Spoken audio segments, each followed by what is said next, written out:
Here's a mistake that trips up Python developers: adding threads to speed up your code only to find it runs even slower. The culprit?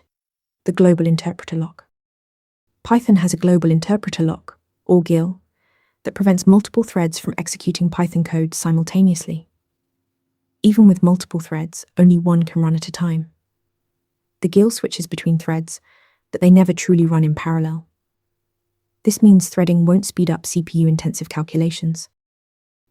The key architectural difference: threads share the same memory space within a single process.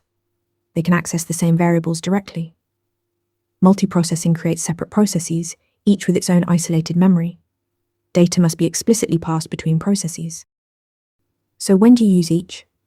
Use threading for I/O bound tasks like network requests or file operations.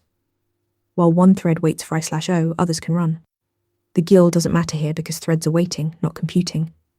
Use multiprocessing for CPU-bound tasks like data processing or mathematical calculations.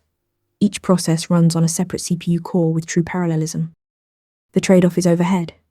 Multiprocessing has higher startup costs because creating processes is expensive. Inter-process communication is also slower than shared memory. But for heavy computation, the true parallelism is worth it.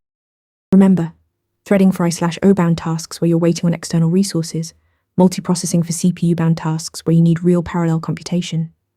Practice more Python interview questions to master these concepts.